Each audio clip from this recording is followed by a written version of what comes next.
Gue nggak nyangka sih, udah kemarin viral soal kasus korupsi, akhirnya ujung-ujungnya 6,5 tahun, tiba-tiba malah namanya terdaftar di BPJS PBI. Kue iki wis korupsi 300 triliun. Yora, duitmu ki wakeh kowe bak raja ning Indonesia. Tapi kue jek berharap BPJS isi nyolong BPJS isi pengen kesehatan rak bayar. Dian ke menungso apa iblis toh? Dengan hukuman segitu kan siapa tahu bisa memotivasi orang buat jadi koruptor. Jadi nanti tuh koruptor tuh jadi cita-cita anak cucu kita. Harvey Muiz ngutang sama lu pada seluruh rakyat Indonesia itu 1 juta. 1 juta lebih dikit. Ini orangnya aja nggak kenal lu udah harus suruh bayar utangnya maksudnya. Assalamualaikum warahmatullahi wabarakatuh. Kembali lagi di channel Prayoga Muhammad. Ya teman-teman semua, udah mulai nih banyak yang sepil data pribadi dari Harvey Muiz. Dan ternyata teman-teman semua, Harvey Muiz dan keluarganya itu tercatat mendapatkan BPJS PBI APBD yang dibayar oleh negara gitu ya teman-teman semua. Dan ini membuat kaget banyak orang. Coba kita lihat dulu beritanya ya. BPJS Kesehatan konfirmasi Harvey Muiz jadi peserta PBI APBD. Iuran dibayar pemerintah. Hasil pengecekan data, nama yang bersangkutan Harvey Muiz masuk ke dalam segmen PBPU, peserta bukan penerima upah, Pemda.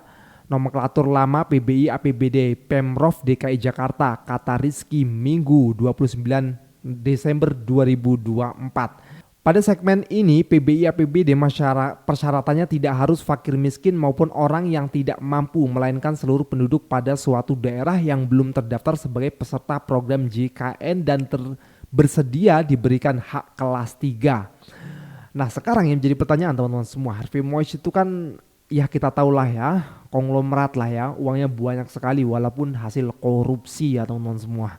Kok bisa gitu loh, dia mau, padahal ini kelas 3 loh teman-teman semua. Apakah kalau sakit menggunakan ini atau bagaimana? Nah ini jadi perbincangan rakyat juga ya, karena memang kontroversial sekali ini ya, hukumannya tidak sesuai dengan apa yang dia curi gitu. Karena ini di akun X juga udah rame guys. Nah di sini bisa kalian sendiri ya, dari Opposite 6890, nomor KTP, nama, jenis kelamin, tanggal lahir, situ tertera lengkap sampai alamat rumahnya juga ya. Dan di sini ada fotonya juga teman-teman semua. Banyak komentar daripada netizen ya. Kirim paket yang banyak lah katanya. Nah ini ada juga nih, kasih keluarga saya 271T maka saya siap di penjara 6,5 tahun. Ini banyak nih video-video parodi netizen yang seperti ini ya. Menantu idaman. Aduh, itu nomornya bener-bener kok di GTC namanya ini, padahal tadi mau nyumbang kasih nama WKWK katanya. Nah, sampai di sini ada yang mencoba untuk ngecek ya, kocakan dapat PBI katanya. Di sini tertera ya, dicek melalui WhatsApp teman-teman semua. Terus di sini juga ada nih ya, masih ditanggung pemerintah untuk kesehatannya. Damn. Nah, di sini bisa kita lihat teman-teman semua, datanya ya di sini tertera Harvey Muiz. Dan aktif teman-teman semua. Nah masih banyak komentar netizen yang gak bisa gue sepil satu persatu. Nah oke teman-teman semua, langsung saja kita lihat komentar daripada netizen. Udah jelas BPJS PBI kelas 3 itu buat orang-orang kelas bawah, kategori miskin atau yang membutuhkan. Tapi kok bisa ya? Orang ini ada di situ teman-teman. Kalau yang begini aja bisa masuk nih, kategori fakir miskin, gimana yang lainnya coba? Jangan-jangan ada banyak kasus serupa yang belum kita ketahui. Kalau benar teman-teman, ini artinya anggaran negara untuk orang-orang yang benar-benar membutuhkan jadi salah sasaran. Gue nggak nyangka sih, udah kemarin viral soal kasus korupsi, akhirnya ujung-ujungnya 6,5 tahun, tiba-tiba malah namanya terdaftar di BPJS PBI. Menurut kalian gimana soal ini? Share pendapat, drop komen ya. Ngeri. Gedek celeng, ngerti ra? Iki asline menungso apa iblis ngono iku lho. Jeeran aku selain korupsi 300T, Harvey Muiz dan Sandra Dewi diduga serobot jatah BPJS orang miskin. Dian nganti pengen koyo ngono banget ngrugike negara. Kowe iki wis korupsi 300T lho. 300T lho, triliun. Yora, duitmu ki wakeh kowe bak raja ning Indonesia. Tapi kowe jek berharap BPJS isi nyolong BPJS isi pengen kesehatan rak bayar. Edian tuh menungso apa iblis toh? Ngeri. Iki asine warga negara Indonesia, apa parasit negara Indonesia? Tolong jelasno. Padahal sing wedo ya artis, pengusaha, duitnya akeh.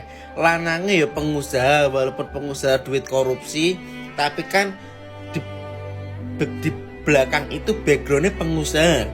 Ijek-jipuk BPJS kalangan orang tidak punya, kalangan bawah ngono dijipuk diseroboti BPJS sih. Apa rak mampu bayar rumah sakit? Ya aslinya mampu, cuma dia gak bayar. Dian, iki aslinya iki kue kalian berdua pasangan suami istri yang cocok ini ki, cocok dunia akhirat. Aslinya kalian itu manusia atau enggak? Maksudnya kalian itu warga Indonesia atau parasit negara Indonesia? Kok ngerugikan negara kok wakeh men? Dan gue rak trimo 300 jek kurang jek nyerobot BPJS. Wis sampai kapan Indonesia dintek karo wong-wong kayak ngene iki? Kira iki malaikat dan iblis pun gedek celeng delok sifat caloro ngene iki. Yakin gedek celeng pasti. Dapat 1 triliun tapi harus dipenjara 6 tahun. Worth it atau enggak ya? Coba kita hitung. Oke, 1 triliun itu nolnya ada 12 guys. Jadi 1 kali 10 pangkat 12 gitu ya. Kita bagi 6 supaya kita dapat penghasilan per tahunnya. Kita 167 M. Jadi per tahun dapat segini. 1 tahun kan 12 bulan. Coba kita hitung ya. 167 dibagi 12. 13,9 M per bulan. Kita anggap 1 bulan 30 hari, maka kita bagi 30, 460 juta per hari. Kalau kita mau hitung per jamnya guys, kita bagi 24 jam ya, kan 1 hari kan 24 jam. Jadi 460 kita bagi 24, itu sekitar ya anggap aja 20 juta per jam. Jadi kalau misalnya dapat 1 triliun sama 6 tahun tapi harus dipenjara, per jamnya kali penjara dapat 20 juta rupiah guys. Menurut kalian worth it atau enggak? Kalau gini mah semua orang mau ya. Gua tuh bingung ya dengan logikanya Pak Prabowo. Berkali-kali bilang minta uang korupsi dibalikin. Ayo dong balikin uang korupsinya. Ya maksud gue dia kan presiden. Bisa buat kebijakan. Punya sumber daya yang banyak. Overpower. Masa minta-minta? Masa nunggu-nunggu koruptor balikin duit? Kejar dong sampai Antartika sana. Paksa. Rebut asetnya. Dirampas. Kayak gitu harusnya. Kalau minta-minta nunggu-nunggu itu biasanya itu orang utang. Orang utang minjem ya kan. Minjem 100.000 besok gua balikin, nah nggak dibalik-balikin, nah itu boleh tuh diminta. Ini kan enggak, ini kan maling. Masa sih presiden minta nunggu? Coba dong. Saya pernah dipenjara 2 tahun kurang 2 bulan. Kalau nggak percaya, klik aja di Google Ali Baharsah. Tapi jangan kaget, yang muncul adalah berita Ali Baharsah menyimpan video porno. Padahal itu fitnah teman-teman semua. Saya dipenjara gara-gara mengkritik kebijakan Pak Jokowi berkaitan dengan COVID. Saya disangka menyebarkan berita bohong. Saya tahu betul teman-teman, kehidupan di penjara itu seperti apa. Jadi sebetulnya hukuman penjara itu tidak akan buat orang jadi jerak, apalagi koruptor yang banyak duit tidak akan jerak. Dan kali ini kalian wajib setuju dengan saran saya. Apa saran saya? Hukuman di Indonesia tidak akan pernah memberikan efek jerak kepada para koruptor. Harusnya pakai hukum Islam. Diambil hartanya, kemudian dihukum tajir. Apa tajir itu? Sesuai dengan tingkatan kerugiannya. Semakin besar hukumannya. Mulai dari potong tangan sampai dihukum mati. Baru koruptor bisa jerak. Gimana? Setuju nggak? Merugikan negara ratusan triliun, Harvey Muiz di penjara 6,5 tahun. Kok pada heran sih? Kayak baru aja tinggal di Indonesia. Apa juga bisa terjadi. Orang kampanye joget menang aja bisa kok. Jadi nggak usah heran. Apalagi alasannya jelas, terdakwa sopan. Mungkin sogokannya pantas. Apalagi dia ada keluarga yang harus ditanggung. Emang lu mau kalau dia dihukum mati, terus anaknya jadi yatim, dikatain temennya, broken home, narkoba. Malah jadi beban negara kan, ayo lu. Lagian ya, kalau hukumannya berat, emang lu mau budaya korupsi yang udah kita lestarikan, kita jaga, nanti akan hilang gitu aja. Dengan hukuman segitu kan siapa tahu bisa memotivasi orang buat jadi koruptor. Jadi nanti tuh koruptor tuh jadi cita-cita anak cucu kita. Bisa masuk kurikulum tuh. Pelajaran PPKN, pelajaran penting, pendidikan penting, korupsi nasional. Oke, bilang negara ini nggak ada harga dirinya, nggak usah. Kalau aparat hukumnya kerjanya busuk, bisa jadi kan nanti ada naturalisasi hakim dari Cina. Emang nggak ada integritasnya, dah emang suka banget ngambil keputusan yang nyakitin rakyat. Nggak pengen bubar aja apa? Tapi ya mau lu kecewa apapun sama aparat hukum, sama hakim, sama jaksa, tetap doain supaya mereka langgeng dan betah di neraka jahanam. Kamu.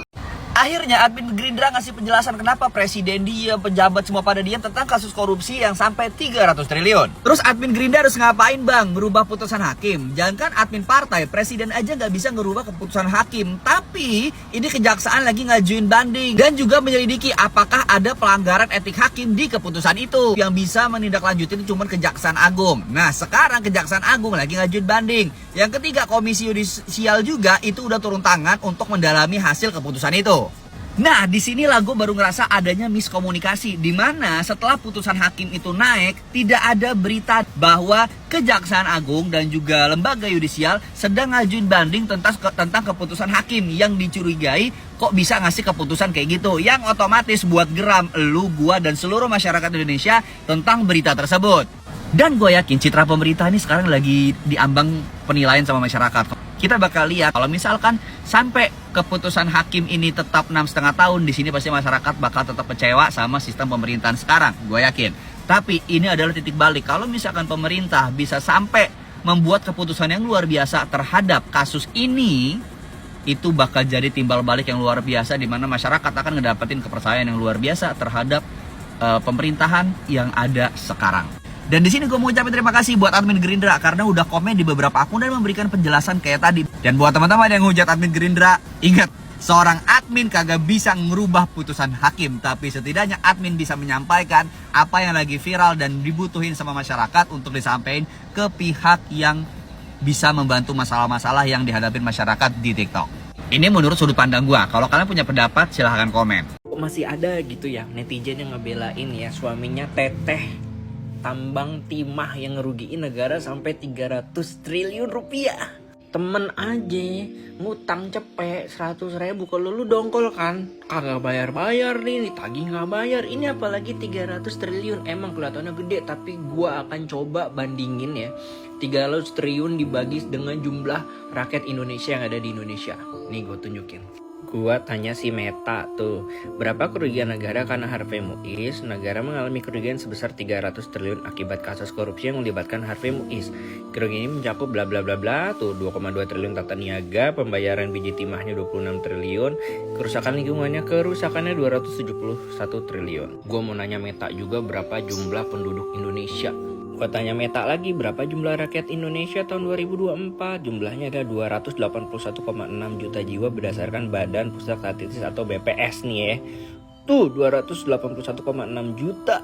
Gua tanya lagi sama Meta, 300 triliun dibagi sama jumlah rakyat Indonesia di tahun 2024 berapa? Gua tanya berapa jumlah 300 triliun dibagi 281,6 juta. Untuk menghitungnya kita bisa membagi 300 triliun dengan 281,6 juta, itu totalnya 1.065.000. Harvey Muiz ngutang sama lu pada seluruh rakyat Indonesia itu 1 juta. 1 juta lebih dikit. Ini orangnya aja nggak kenal lu udah harus suruh bayar utangnya, maksudnya kan dia ngerusakin lingkungan, mau nggak mau kan harus dibenerin lagi kan supaya stabil nih lingkungannya. Dan lu memerlukan dana per orang 1 juta yang kemungkinan akan diambilnya gue nggak tahu dari mana ya, pajak atau dari mana gitu, pokoknya harus dibayarin lagi, dibalikin lagi bener gitu. Kisaran itu tadi 1 jutaan per orang. Dan kalian tahu kan di penjaranya berapa?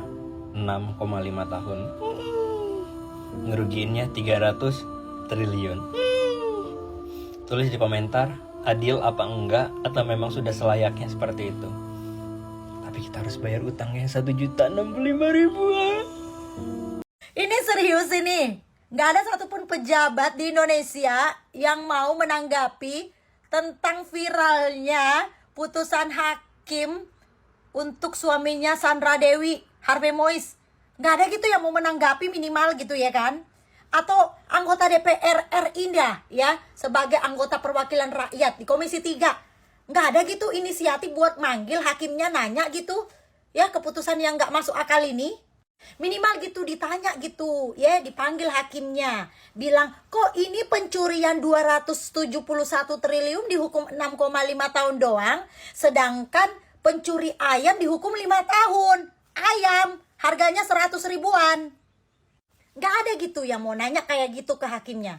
Kalau nggak ada, jangan salahin ya kalau misalnya masyarakat ambil inisiatif cari tahu sendiri hakimnya yang mana sih. Sekeluarga, sosial medianya ada nggak? Hah? Mana juga nih katanya partai-partai politik ini yang selalu ada untuk wong cili ini, hah? Sibuk aja lu ngiring opini tentang 3 periode lagi udah basi. Allah. Gak ada satu pejabat pun yang kayak shock gitu ya kan. 271 triliun cuma 6,5 tahun. Terus didenda 1 miliar. Padahal kan sebenarnya ajang ini bisa jadi ajang cari muka juga buat para pejabat-pejabat. Tapi kok kagak ada yang mau ngomong ya? Apa kalian semua satu kapal? Apa udah kena suap juga kayak hakimnya? Udahlah, hakimnya nggak usah kau sok-sok gimana membela cari-cari pembelaan buat Harvey Mois. Kita juga masyarakat udah tahu kalau kamu itu udah kena suap. Kalau alasan kamu mengeringankan hukuman untuk Harvey Mois itu karena berkelakuan baik, kenapa orang-orang yang lain yang memang juga berkelakuan baik nggak kau ringankan? Para hakim-hakim di Indonesia, hah? Itu yang nyolong ayam juga punya keluarga. Lebih sopan juga dia di pengadilan, lebih lugu juga dia di pengadilan. Kenapa dihukum 5 tahun? Teong banget. Miris banget ngelihat negara Konoha gue ini. Sedangkan di negara Cina sono no, korupsinya cuma sekitar 6 miliar aja. Dihukumnya seumur hidup. Di Korea Utara, lu korupsi, dihukumnya sekeluarga. Nggak ada istilah ada keluarganya. Ada keluarganya dihukum sekeluarga. Harusnya Konoha kayak gini nih. Kenapa nih para pejabat kagak berani kasih hukuman kayak gitu? Hah? Emang kalau nggak korupsi kalian nggak makan banget gitu ya? Nggak hidup banget gitu ya? Harus banget gitu korupsi ya? Hah? Menyengsarakan rakyat harus banget gitu. Harus gitu ya? Harus, wajib. Ya? Kalau udah jadi pejabat pokoknya wajib korupsi. Karena tahu kan kalian semuanya saling backup gitu ya kan. Semuanya saling backup. Penegak hukum, yang membuat hukum, semuanya saling backup. Jadi kalau misalnya ada pejabat yang kena, ya sabar aja gitu kan. Bahkan senyum-senyum di TV tuh kadang-kadang tuh. Diwawancari senyum-senyum. Minta doa lagi. Pala lupa yang mati aja kau sana. Doain mati aja kau sana.